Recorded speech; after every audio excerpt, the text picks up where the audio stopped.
Canal 1 presenta En la Polémica con el auspicio de... Lleva todo lo bueno del girasol a tu familia. Un nuevo día siempre es mejor con Vivi Girasol.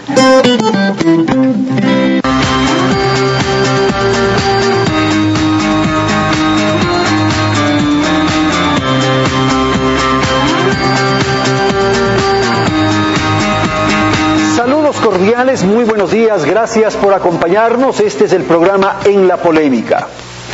Alberto Acosta Espinosa nació el 21 de julio de 1948.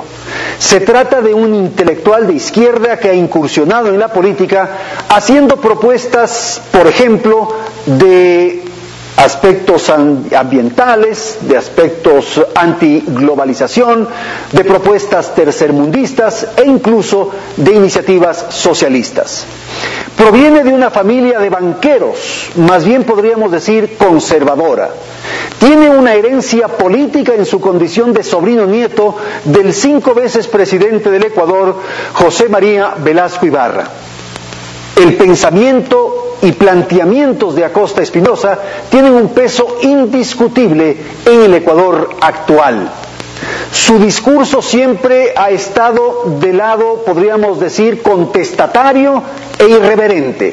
Su vinculación política ha estado alrededor de los grupos sociales, de los movimientos sindicales, de los grupos indígenas y de los sectores de izquierda. Sus cercanías intelectuales giraron alrededor de la Flaxo, de Yildiz, de universidades alemanas, y sus columnas se publicaron en diversos periódicos y revistas. Por ejemplo, escribió un libro denominado Propuestas Económicas en Construcción, cuyos autores son Rafael Correa, Fander Falconi, Pedro Páez y Janet Sánchez. Fue el principal redactor del plan de gobierno de Alianza País y se constituyó en figura estelar para el triunfo de Rafael Correa en los comicios del 2006. El actual presidente Rafael Correa dijo que era el primer acostista que tenía el Ecuador. Tiempo después lo calificó de ecologista infantil. En este minuto de la historia no se sabe si el mayor error de Correa fue convertir a Acosta en figura nacional o Alberto Acosta en haber hecho a Correa presidente del Ecuador. Hoy Alberto Acosta Espinosa es el candidato a la primera magistratura de la nación en representación de una alianza de partidos y movimientos de las denominadas izquierdas. Hoy vamos a hablar entonces del político, del ser humano y del candidato. Gracias por acompañarnos, señor economista, bienvenido, gracias por estar aquí en este estudio. Y vamos a empezar. Quisiera pedirle una apreciación de orden personal. ¿A usted le molesta que le digan Betty? ¿Le incomoda? No me incomoda. ¿Nunca le ha resultado antipático aquello? En realidad no. Es una denominación que viene desde cuando yo era niño y está más en el ámbito de la familia. Familiar. Eso casi no me dicen así los amigos, así que es una cosa que está dentro de casa, pero no me molesta. Y es una forma diminutiva de Alberto, supongo. De Alberto, porque había un primo un poco mayor que era Roberto y era el Beto y era el Alberto, entonces para diferenciar para quizás una cierta diferencia. ¿Y es Betty o Betín? Porque también hay algunos que me ponen la N. La N. Ya, no sé si sería más por el lado de Lenin. Pero entonces queda el asunto ahí establecido. Eso es una cosa que me tiene sin cuidado. Ya. Y creo que eso es simplemente una cuestión más de familiaridad, de estrecha amistad y sobre todo, insisto, dentro de casa. Ya. Usted proviene de una familia que ha estado vinculada a la banca. ¿Su cercanía a ella es muy estrecha o muy lejana? Bueno, yo tengo una cercanía como la que tienen muchos ciudadanos con la banca, a través de una cuenta corriente. Y de la posibilidad de acercarme al cajero automático para sacar algún dinero cuando tengo necesidad económica. Esa es mi mayor aproximación con la banca. Pero su familia, su cercanía ha estado relacionada. Mi abuelo, Alberto Acosta Soberón, de quien me siento tremendamente orgulloso, fue un banquero de larga data. Era de esos banqueros que decía que un banquero tiene que ser banquero y nada más que banquero.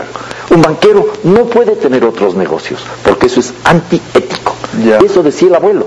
Y eso también sirvió de inspiración para que en la Constitución de Montecristi establezcamos que la banca no puede tener otro tipo de negocios y otro tipo de actividades. Porque el banquero no solo que presta el dinero de los clientes, sino que conoce el negocio de los clientes. Claro. Ha habido algunos banqueros inescrupulosos, muchos, y algunos de esos que están fuera del país, que no solo que usaban el dinero de los clientes para prestarse a sí mismos, sino que conocían qué es lo que estaba planteando el cliente y hacían ese negocio. El banquero era un confesor, como el sacerdote, a quien uno le iba a contar sus penas, sus tristezas y sus beneficios. Mi abuelo usaba esa figura de confesor. Decía que el confesor, y además el banquero crea dinero. El poder que tiene el banquero es enorme, es tremendo. Por eso la banca tiene que estar controlada por el Estado. La banca es fundamental para una economía, pero no para que el aparato productivo trabaje atendiendo a la banca, sino la banca atendiendo al aparato productivo. El corazón de Jesús siempre ha estado junto a esto que estamos hablando, ¿verdad? De alguna manera, a esta institución de banco que estamos hablando. Bueno, si estamos hablando del banco en que estamos pensando, más estaba la dolorosa del colegio que el corazón de Jesús. Pero todo esto giraba alrededor de estas figuras de orden religioso. Y a lo que me quiero referir es, ¿usted qué relación tiene con Dios, con la religión, con la fe? Esa es una relación netamente personal. Yo no soy creyente, yo no tengo que negarlo, pero yo estoy tremendamente respetuoso del pensamiento que tiene cada persona y de la creencia que tiene cada persona. Incluso fui asesor del presidente de la Conferencia Episcopal Ecuatoriana y tengo extraordinarios amigos sacerdotes, gente comprometida con los cambios, sobre todo gente más apegada a la teología de la liberación. Monseñor Luna probablemente es con quien usted ha tenido una estupenda relación. Le extraño de una manera para el debate de estas cosas. Habría sido este rato un gran doctor. Yo recuerdo, por ejemplo, que él nos convocó a las izquierdas a unirnos hace algunos años. Varias veces hemos hecho intento de unirnos. Y yo creo que eso fracasó y ahora estamos tratando de cumplir con esa recomendación que hacía Monseñor Luna, de que tenemos que ir unidos y que hay que ir unidos dejando de lado ambiciones personales para atender esas demandas tan sentidas del pueblo ecuatoriano. Señor economista, esta relación filial con el expresidente Velasco Ibarra, ¿es un fardo difícil, es un fardo fácil de llevar? ¿Cómo lo lleva? No, es parte de mi familia. Tío José María es parte de mi familia. Tío José María le dice. Yo le decía tío José María, por supuesto. Yo soy sobrino, nieto del doctor José María Velasco Ibarra y teníamos una buena relación con miles de años de diferencia, era mucho mayor que yo, pero teníamos sintonía y simpatía y alguna vez él, por ejemplo, me invitó a la Amazonía y con él conocí el Yasuní. En el año 1969, en febrero, fuimos a las fiestas del Oriente, como se decía en esa época, y llegamos hasta Nuevo Rocafuerte. Luego llegaría a Nuevo Rocafuerte con dos gobernantes más, con el actual presidente de la República y después con el actual vicepresidente de la República. Esta visita que usted hizo con el doctor Velasco Ibarra, él estaba en la presidencia. Él era presidente. Claro, yo tuve la oportunidad de ver todas las instalaciones petroleras que existían en el nororiente de la Amazonía. Comenzaba la actividad petrolera y recuerdo, por ejemplo, algo que me quedó grabado.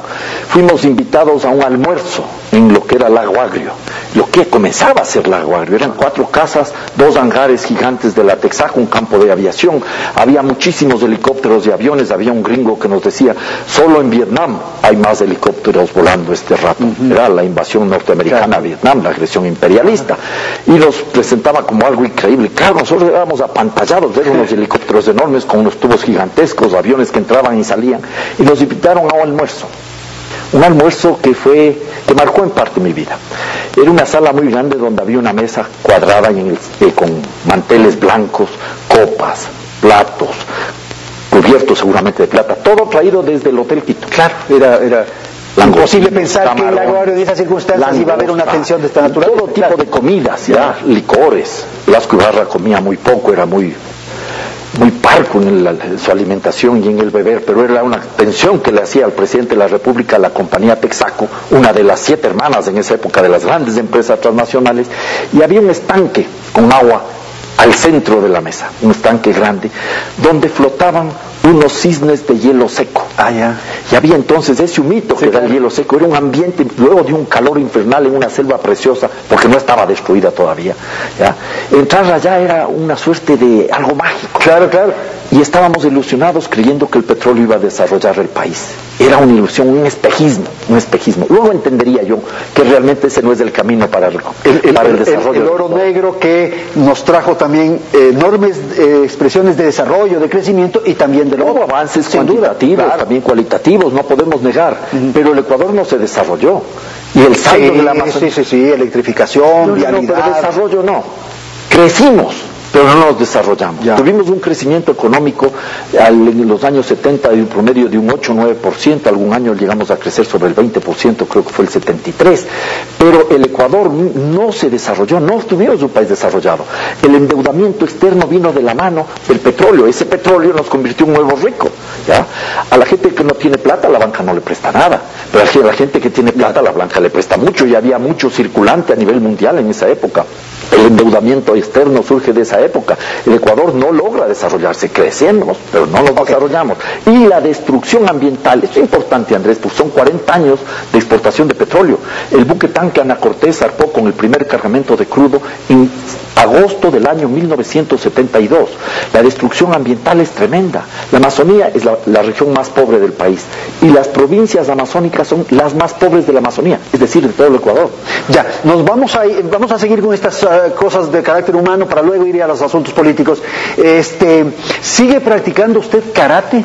En la medida de lo posible. Ya. Ahora con la campaña tengo muy poco tiempo para ir al dojo, y a veces hago unas catas y hago algo de ejercicio. Es algo que extraño mucho. Y estas artes marciales, como se denomina, tienen una también expresión de orden espiritual, de orden filosófico, en fin. Por supuesto, claro. Si no hace uno artes marciales para golpear a nadie, ni para que le golpee a alguien, No, tampoco. de eso. Simplemente es una forma de disciplina personal. Uno tiene que ser muy humilde, uno tiene que tratar, como decimos en el Dojo Kung, que es como nuestro lema, Ajá, de perfeccionar el carácter, de ser correcto, de ser leal, de ser puntual, de tratar de superarse, de respetar a los demás y de abstenerse de procederes violentos. Ya. Ese es nuestro lema. Esto de y procederes es una violentos cosa que uno cada día tiene que hacer un esfuerzo enorme. Porque dicen que usted en la juventud era un niño de dificultades, de violencia.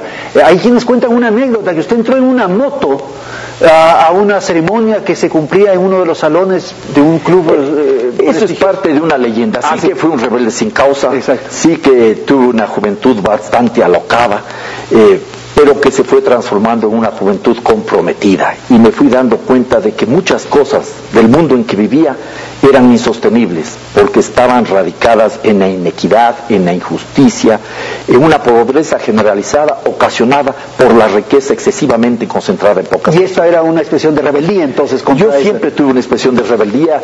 Volvemos al tema de mi familia conservadora. Cuando yo estuve en la escuela Borja número 2, que era de las escuelas tradicionales de ese Quito de la Mariscal de hace muchos años, ya a mediados del siglo pasado, o sea, hace participé en el concurso tradicional que se hacía, que se llamaba el concurso Mariscal Antonio José de Sucre. ¿Y concurso de qué era? Era sobre la vida de Sucre. Eso era en el 5º grado, en el 6º grado era sobre la vida de Bolívar. Y gané con un seudónimo que debe haber causado lo menos urticaria a algún pariente mío.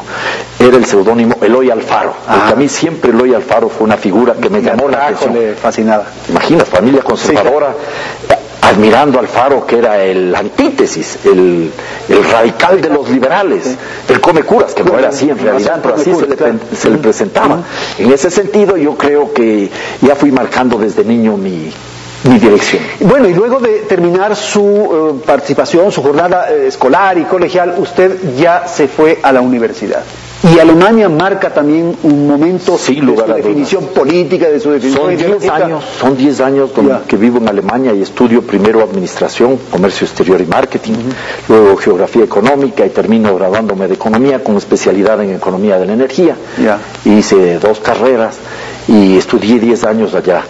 Y ahí fui yo profundizando en el conocimiento de algunos otros temas, y fui ya entendiendo que era necesaria